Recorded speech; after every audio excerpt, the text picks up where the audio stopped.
Toss aside the touchy-feely notions of love in business and recognize the real power it holds. Welcome to the Love is Just Damn Good Business podcast with host Steve Farber. Drawing on his work with a wide variety of companies from the Fortune 100 to smaller family-owned businesses, Farber shares inspiring interviews with business leaders and proven strategies for how you can create experiences that your customers will love by developing a culture that your employees, teammates, and colleagues love working in. Discover why and how love, at the end of the day, is just damn good business for you too. Here's your host, Steve Farber.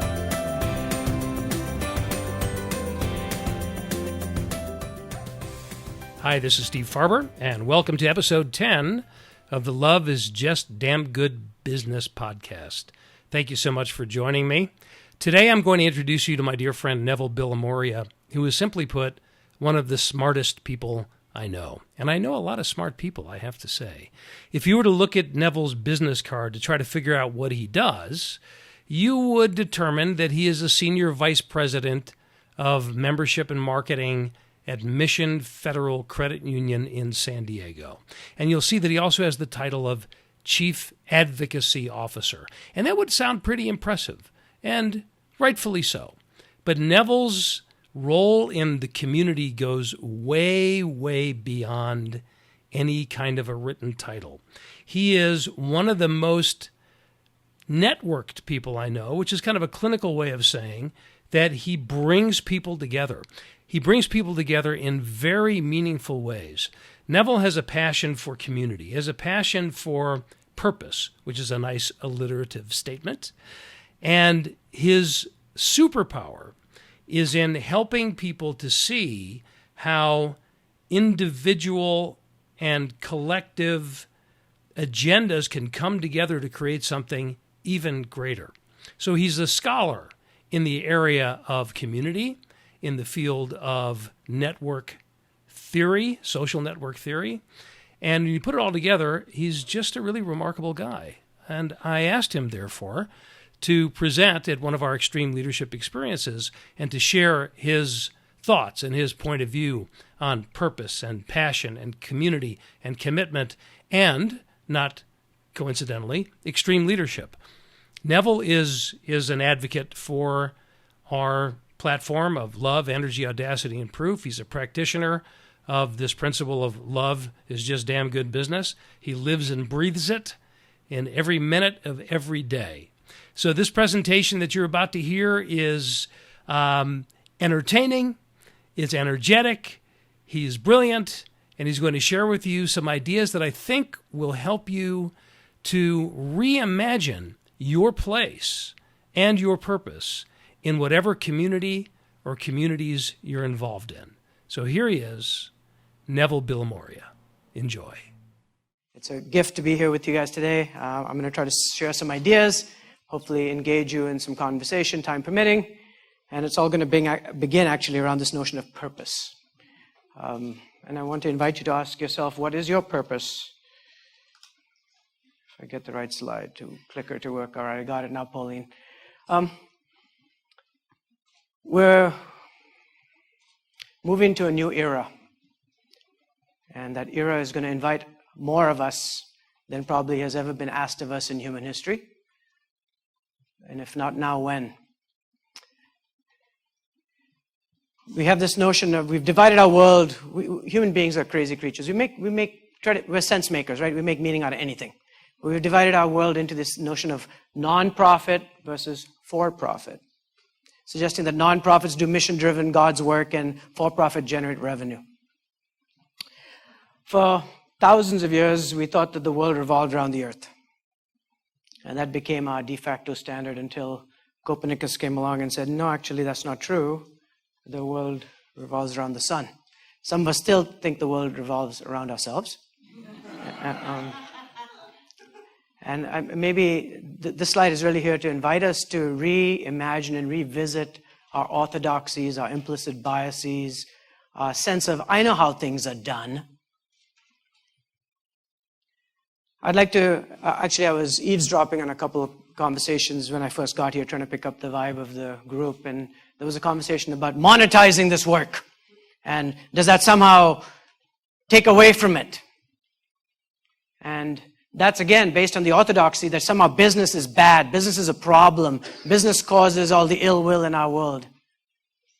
If you look at the history and the evolution of humankind, business is in the enviable position today to transform society like no other system can. Because guess what? Government ain't doing it. Public sector is having difficulty doing it. Social sector is getting pinched. So where's the answer? Where's the solution going to come from? So today, I want you to think about this as your difference. Not for purpose and purpose. I'm really sucking on the slide deck here.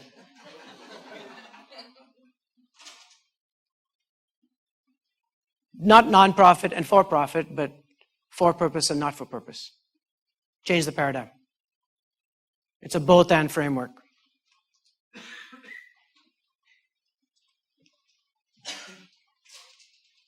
All right, I give up. Is this freezing? Point. All right. So why do we need to do this? Because business is changing, you guys, and here's the fast track of business. Business 1.0. You know this guy named Thomas Friedman? Yeah, the only reason businesses exist, maximize profit. You can extract value, who cares, just make money, baby. That's the only reason we're here. Business 2.0. Au contraire, mon frère. It's actually customers first. The purpose of business is to retain and keep a customer. If I have customers, I take care of my customers, the profit will follow. It's a little more evolved thinking. Business 3.0. You just heard this moments ago. It's not the customers, it's the employees. You can't have enthused customers if you don't have happy employees. This is where the culture piece fits in Business 3.0. Your customer experience rarely exceeds your employee experience. You want to wow and dazzle and blow away and create experiences for your customer, take care of your employees. Business 4.0. Purpose first. We all know Simon Sinek. People don't buy what you buy, they buy why you do it. So reflect for a second. Where are you and where are we as a society on this journey? Are we still playing 1.0? That we really think the only metric that matters is profit at any expense? 2.0, take care of your customers, profit follows. 3.0, it's your culture. And maybe 4.0, in a purpose-oriented, a 4.0 business environment, all your stakeholders matter. Of course your customers matter. Of course your employees matter. Of course your community matters. So your passion for my work, passion for my people, passion for my community. That's a good indication that you're moving into a 4.0 framework. Why? Because we all need a why, right? Those of us in this room, most of us, we don't need to explain what the scientific reality for why love matters in our work. We know it. But other people may need a little more evidence. Well, the data suggests, Harvard Business Review did a study, and there's other studies that even support this, that you can get up to 10 times more value out of your business by having a purpose orientation. So there's a business reason for this. There's enlightened self-interest that can support and substantiate this orientation. This is not woo-woo, soft skills, fuzzy science. This is legit shit. As you think about songs and what you're going to bring up here, I was thinking about Buffalo Springfield. Something's happening here. What it is ain't exactly clear. There's a man with a gun over there. But something is happening here, people. Something is happening depending on your lens, which optic you look through it. Something is happening that's terribly, awfully gone bad, gone south. But if you look through another lens, something is happening that's suggesting that we're waking up.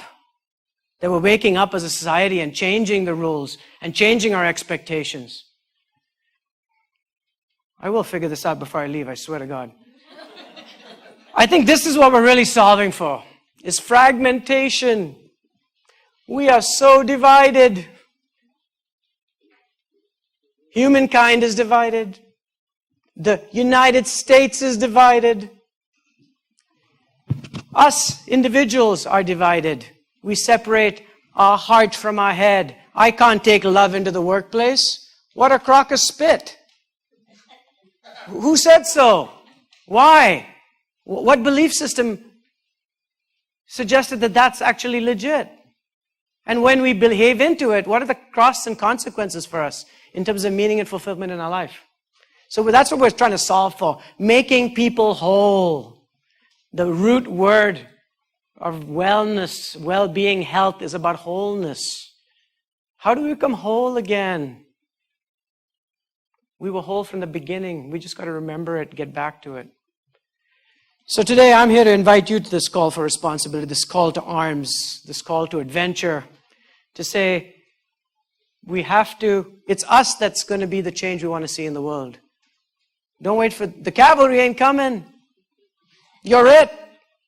Grab your white hat, your white horse, and get boogieing, baby. There's a game to be had. So I want to start with the definition of purpose. Because if I'm going to talk about purpose, we need to have some common ground rules. So I'm going to suggest purpose is an aspirational reason for being, grounded in humanity, which inspires innovation and a call to action for all organizations to provide benefit to the local and global society. All those words are intentionally chosen. It's not my quote. We've hybridized it a little bit.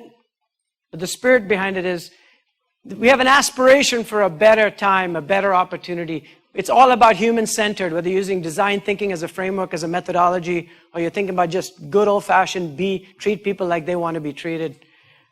Innovation is both a process and an outcome. We all want to create this innovation economy. But guess what?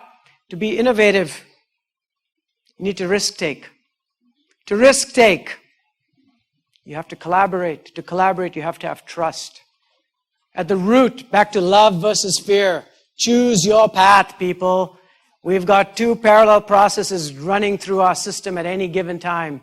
You get to choose between love and fear. If you choose the trust frame, which is hard to earn and easy to lose, and you behave into that trust frame, you start to create a different culture, a different ethos, a different mindset. So I want to connect you with your sense of purpose, because that ultimately empowers our potential. Anybody familiar with Ikigai? Not Ikigai, that's a different chap. But Ikigai. It's in Okinawa, which is one of the blue zones. If you study where longevity reigns supreme, where there's people that live over 100 years old, there's a few blue zones around the world. Okinawa is one of them. And it's because people fundamentally get up in the morning and they know what their purpose is. They have a reason to live. They're clear about what value they create. So this intersection of what you love, there's the word again, what the world needs, what you're good at, and what you get paid for, hopefully you can find this intersection of your purpose. As I said earlier, the social sector, the private sector, the public sector, these are the three sectors we think about, know about. It's time to think about the fourth sector. This intersection where we can do important work, we can make a difference, and we can get paid for it. I think this is where we're sitting right now. The emergence of the fourth sector. Not for all of humanity, but for thought leaders, for people that are waking up, people like the people in this room,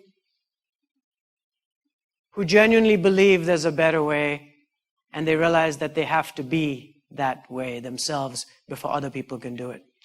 I was born in India. Mahatma Gandhi is well known. I actually saw Gandhi on TMZ or whatever, Turner Classics just recently.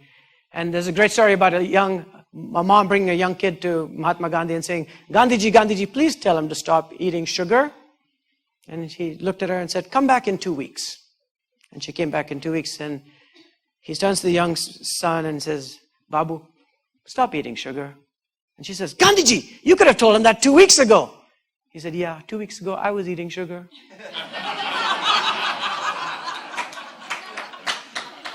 So before he pontificated about all the dietary challenges and the poor choices and nutritional implications, he realized that I first have to do what it is I'm asking you to do. That's where the authenticity of being an extreme leader kicks in, doesn't it? Because it's easy to talk smack about what the leadership of the country or the company or the city are not doing. But to what degree are we doing it? So let's take a little break from that heady stuff and use a little play to help you find your purpose. Okay, I don't know if you know everybody here, but if you do, power on. I'm going to invite you to create a superhero name. So your first initial, So mine is N for Neville, is superior. My last initial is B for tornado, so I'm a superior tornado. And I want you to just take 2 minutes and introduce yourself to the person next to you or somebody you don't know through the lens of your new superhero name and tell them how you plan to change the world with purpose. Go. 2 minutes. Put a timer on, Pauline.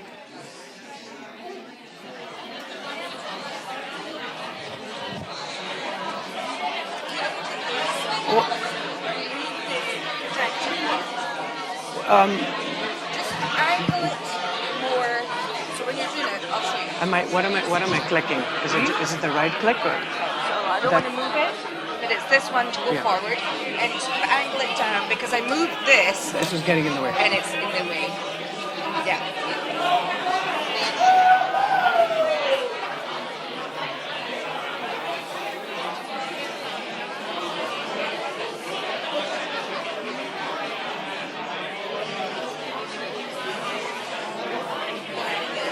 1 more minute.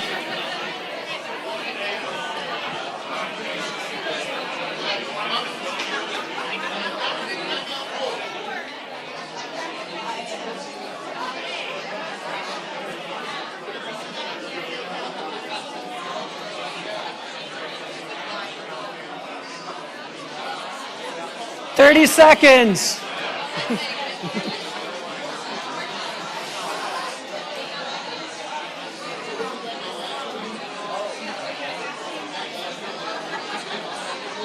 Okay, my hardest task of the day, having you sit back down. Help me out. All right.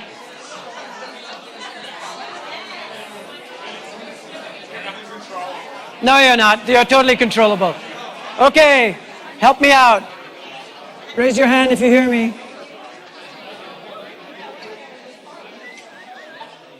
Thank you. Why would we want to limit our self-concept and not allow our superhero to emerge? Every one of you has a superhero. Every time you go somewhere and you get to introduce yourself, you get to say who you are. Start introducing yourself through the lens of somebody who knows you really, really well and what they would say your superhero power would be. That'll help you quit equivocating about, oh, I can't brag about that, oh, I can't say that. Ask yourself, who knows you really, really well, and how would they refer to you, your superhero power? If you're able to do that, it changes the dialogue and you take the level of conversation to a totally different place. Okay, we just did that. We did that too. So I'm going to take you on a new little journey now to look through the world through a different lens, as we've started to do already. And I love this proverb, golly, oh man alive. You know that. I am dying here. Never. You guys feeling any empathy for me at all? Or? Good, good. As opposed to, what a freaking dope. There's two choices. Some in the room are going, what an asshole. The rest are going, oh, that poor dude. I'm really feeling for him. So if you're feeling that empathy for me, bless you. And if you're not, we'll talk later. Remember, 35 years of teaching martial arts, so be careful. All right. So, I love this quote. If you want to go fast, go alone. If you want to go far, go together, right? We've got to choose which way we're going to do this. Things like extinction are permanent. We're getting to time windows, time horizons for this planet that are getting near irreversible. So if you need a sense of urgency to do stuff, I'm telling you, the game is on right now. We're going to get to a tipping point where you can't reverse the tide. We can count on creative solutions, but only up to a point. You know about these words, you live them, you are operationalizing them. This is part of your formula. And yes, we want to do what we love in the service of people who love what we do. But what I want to get to, I'm just going to use the manual clicker at some point. Oh, see, look at me. Yeah? If I keep this up, I'm just going to okay. All right. I'm going to back up then. You're right. You're it. Pauline. Yell Pauline. Pauline. Change. All right. Heard of this dude? A little smarter than I am, and most of us in the room. Not everything that counts can be counted. We tend to count the things that are easy to count. But we got to move from this notion of an ego system that we've built into a 21st century ecosystem. This is the change that we're underfoot. This is the opportunity we have. Since no one of us is as smart as all of us, the collective intelligence of this room is decidedly more powerful than any one of us could possibly be or create the change for. Anybody heard of Meg Whitley? She has a phenomenal book out, her most recent book. If there's one book you read at the beginning of the year, it's called Who Do You Choose to Be? It is a game changer for me. It allows me to both authentically recognize the challenges we're sitting in right now, but also have the hope and the belief in a way to actually get beyond that. She studies living systems, and she looks at the collapses of culture. There's things that are happening that in our society right now that are highly indicative of a collapse of culture in very short order, at risk of collapse if we don't do things to reverse it. The antidote is understanding how living systems operate. Ecosystems. We are all interconnected. We're part of that ecosystem. There's science behind how we can actually do this. And since we like science and we like to validate through the scientific method how the world operates, scientists like to put things in boxes, right? So here's a theory versus applied use framework. And at the bottom, you got Thomas Edison. Most of you know him. He invented the light bulb. He was a tinkerer. He was not exactly a high theory dude.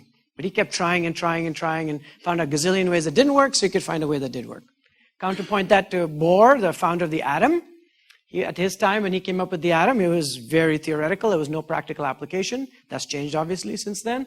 And then in that upper right quadrant, we have what we call Pasteur's quadrant. This is where we all want to operate. This is where all those engineers that someone was joking about earlier that we were trying to find jokes to connect with, who are very rationally driven, they're saying, show me the data. Show me the data.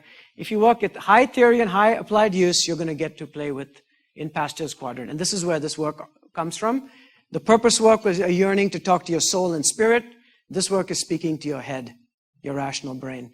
And it's both the head and heart that rightly aligned and connected is going to allow us to make a work of consequence. So here we have on the left what we all know these org structures look like, right? You have this chief executive, and then you have all the other people in the org chart. This model comes from the feudal age where there were kings and queens and lords and ladies, and then the peasants at the bottom. And we just mapped it over to the industrial age. Go figure. There we go. Applying an orthodoxy and making it work in a new framework. On the right is how real work gets done. It's messy. It's a neural network. And if you click just one time, back up one, see, you're having the same problem I am. That all-knowing red eye, that CEO, that's supposedly all beneficent, all-knowing, omnipotent, omniscient, is actually highly marginalized in the network.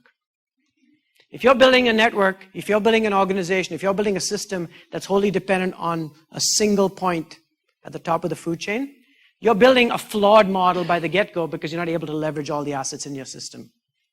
And in many cases, as you heard anecdotally from a previous speaker who worked for a different organization that will remain unnamed, there's not always coherence and congruence between what a leader says and does and how the organization behaves. And if you want to lead with authenticity as an extreme leader, then you have to create the conditions where everybody in the network can benefit. So I'm going to give you a couple network slides just to get you in network science. This is the blame network from Hurricane Katrina. We just passed the 10-year mark. This is Michael Brown, the head of FEMA. As you can tell, he took a boatload of blame. A lot of people blame George Bush. George Bush blamed himself. So you can see blame flying hell's bells all which way. And if you're interested, there's Bill Clinton. You notice he puts out a lot of blame, doesn't take a lot of blame. He's been really good at doing that. That's enough said about that. The point of this slide is the first lesson you need to know about networks without being a network scientist is stuff flows through networks. In this case, it's blame. In our case, we'd probably prefer to be love. So there's always stuff in the network. First rule. Second rule. Anybody recognize this guy? You have to have good eyes if you're in the back. This is Bernie Madoff. Bernie Madoff. This is the Bernie Madoff network. And what do you notice about the Bernie Madoff network? Just with no science background in network science. Anything? That's true. So he's central to the network. Damn right. All roads lead to Bernie. And the last piece is most of the other people never talk to each other. Because if I knew what was going on, then the gig is up, right? So the second lesson about networks that I'd like to invite you to take home with you, the first one is stuff flows through a network. The second one is the structure of your network matters. Pay attention to the structure. If you build a structure that's highly dependent on a single broker, that broker controls the game. They may or may not be having the best intention of the group. So thoughtful alignment of your structure makes a big difference. How does this map to LEAP? Amazingly well, thank you very much. You can actually measure love, energy, audacity, and proof in organizations for the first time in human history. I don't know about you, but I don't have a thermometer that I can stick in my heart and say, this is how much I love you. See? Showed ya. I don't have a way to measure that inside me. But inside organizations, using network science theory, using mapping, we can actually show you how your organization operates. Now, this becomes powerful when you're trying to, over time, move the needle on culture. You can get a baseline set of where you are vis-a-vis things like love, energy, audacity. Here, the proxy for love is who inspires you to make your organization better. If we were to ask you that question in your organization, however you choose to define it, and by the way, it is a universal theme, as somebody else said. You can apply this in family, community, work. It's generalizable. There's certain go-to people. And oddly enough, again, using that all-knowing red eye, these are the executives in that organization, highly marginalized, not the people that most people go to. They were going to middle-level managers. That's who inspired them. So the default setting, the belief, the orthodoxy was, it's the leaders at the top, tone at the top. That's true. But that may not be the people that people go to. So pay attention to, and this ties beautifully with Steve's comment that leadership is not a position, it's a decision. We're all leaders.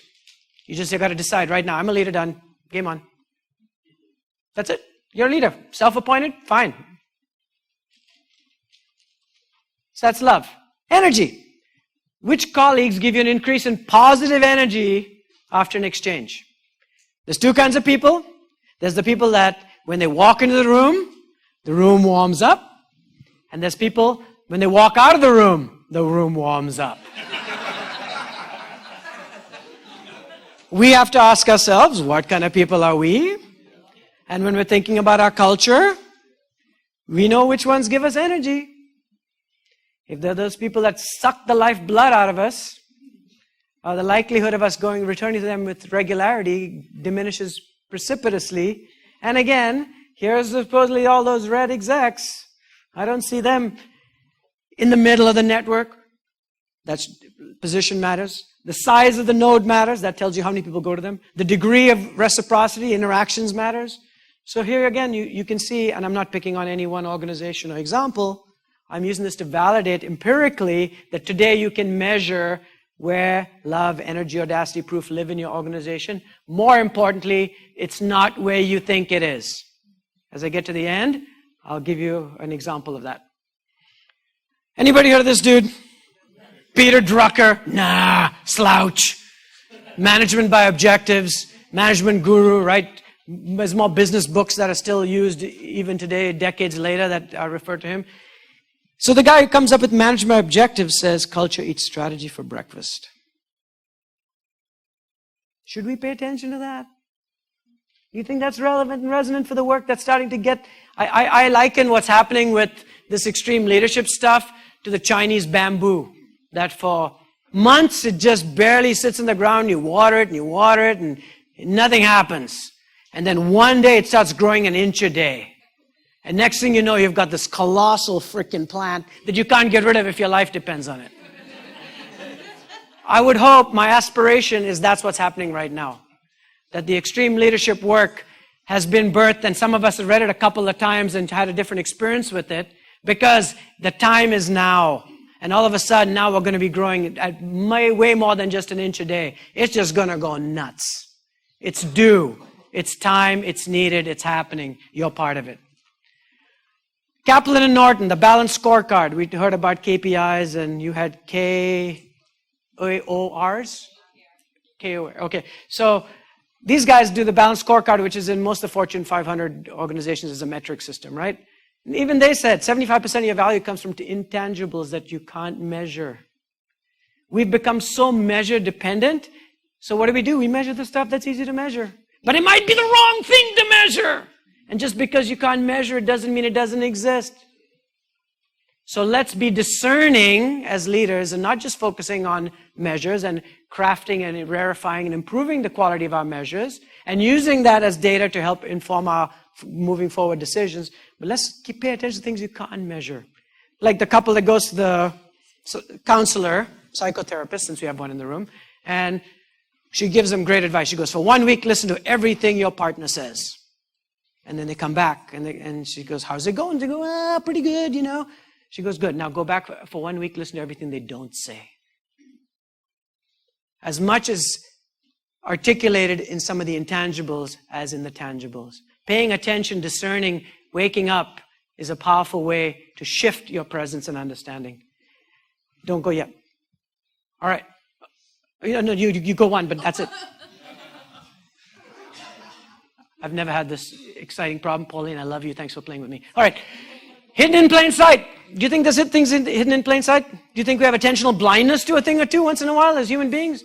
Do you think we all have a sense of terminal uniqueness and either not invented here or my way is the highway and all that kind of stuff? So I'm going to have something flash on the screen if Pauline and I can coordinate this. And I want you to yell out what you see without editing for television. We're in a safe place. Are you ready?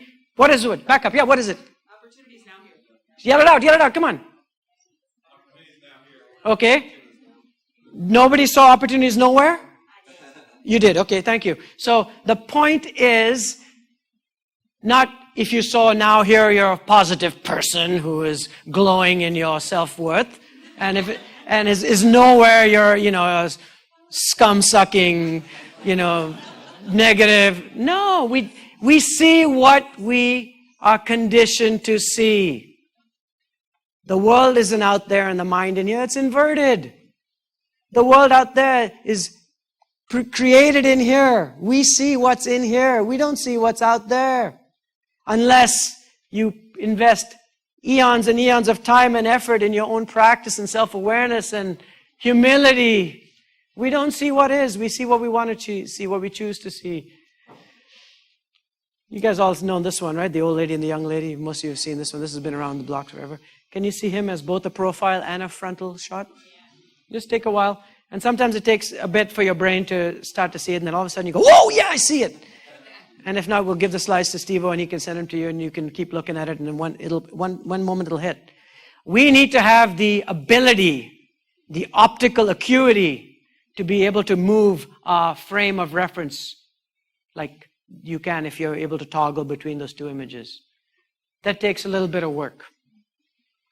So I'm going to suggest, I quoted Mahatma Gandhi earlier, he's well known for be the change you want to see in the world, be the change you wish to see in the world. I'm going to add a little bit in front of that, if I may be so bold. Before you can be the change, you have to be able to see the change. Anybody saw the Golden Globes and Oprah's? Okay. So she's talking about, as a young African-American woman, being fully cognizant of other young African-American girls in the audience, seeing her on that stage, and for the first time in their mind envisioning themselves in that role. Until we can actually see somebody like us doing that work, it's very difficult to make the leap.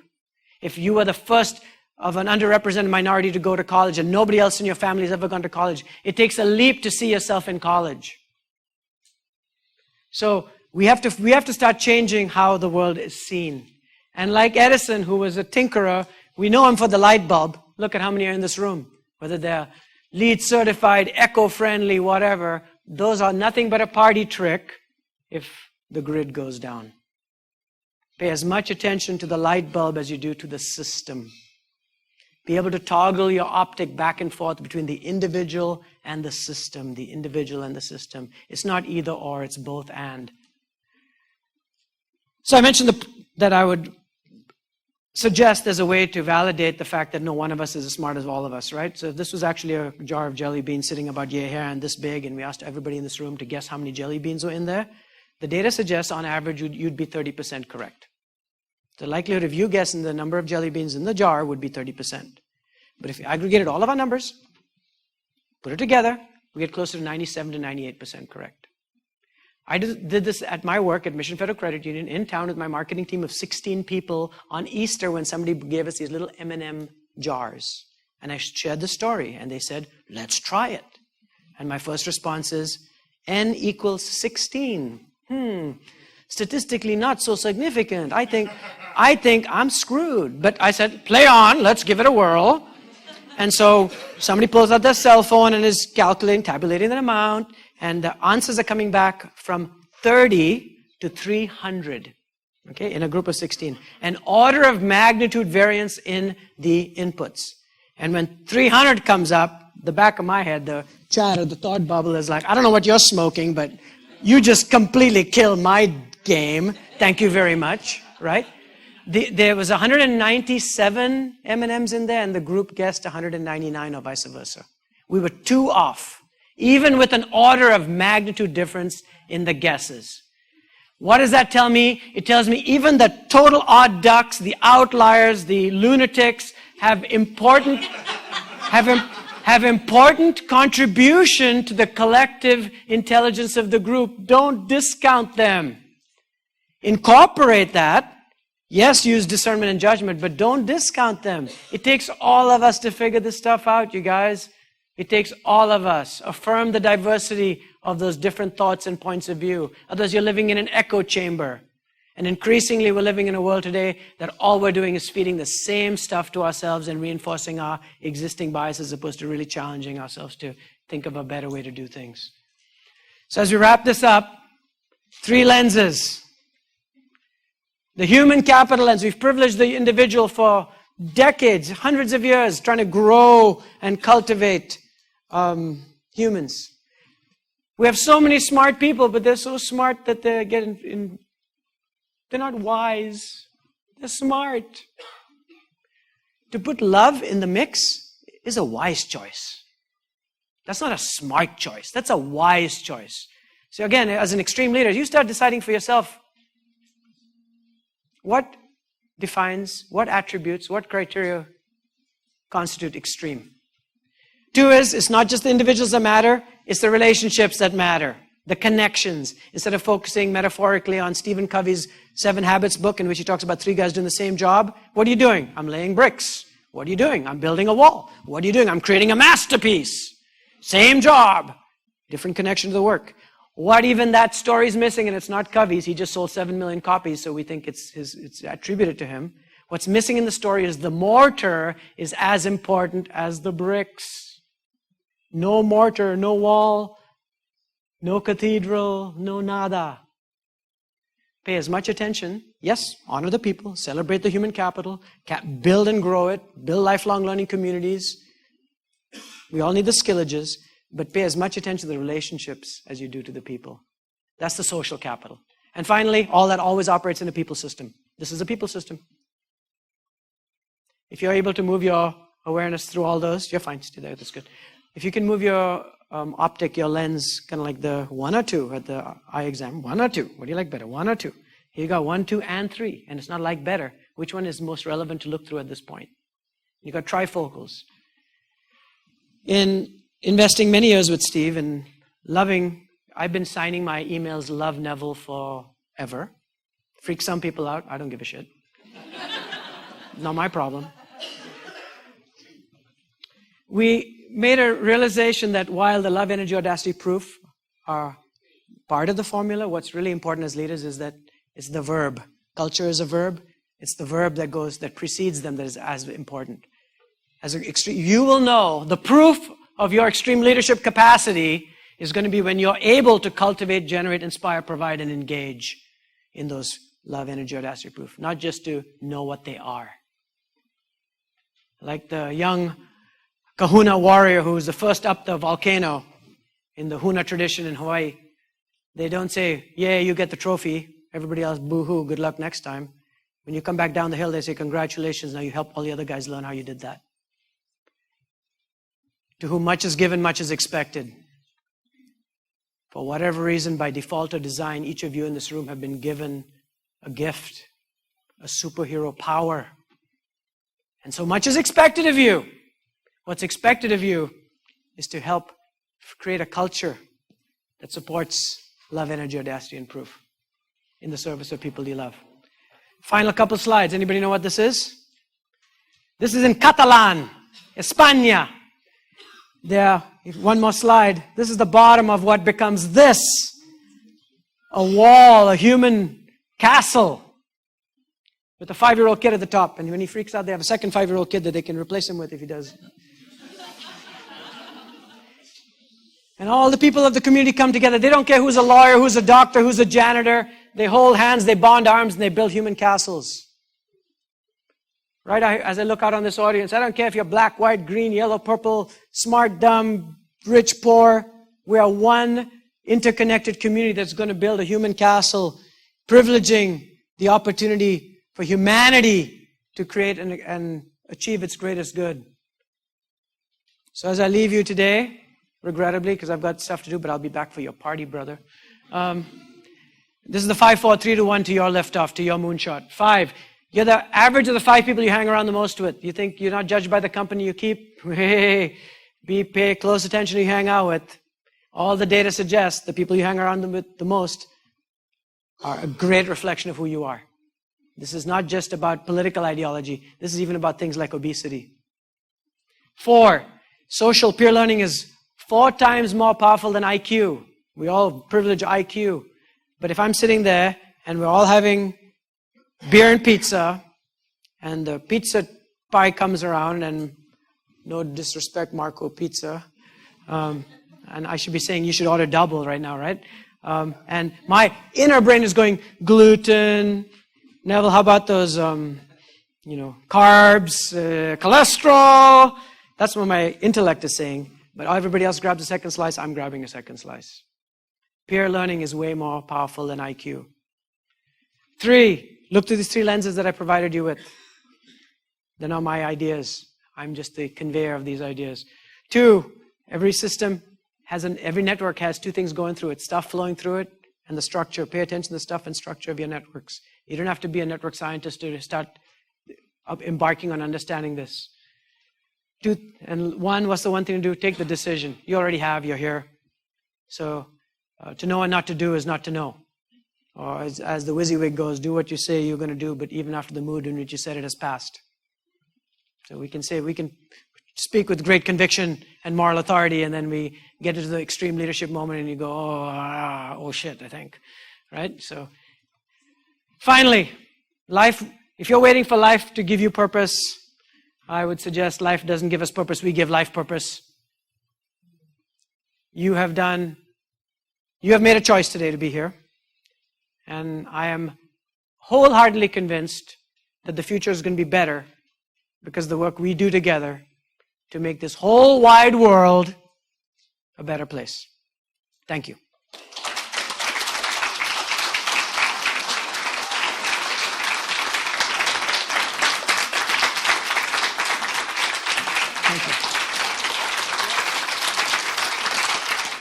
Thank you to Neville Billimoria, and thank you for tuning in to the Love is Just Damn Good Business podcast.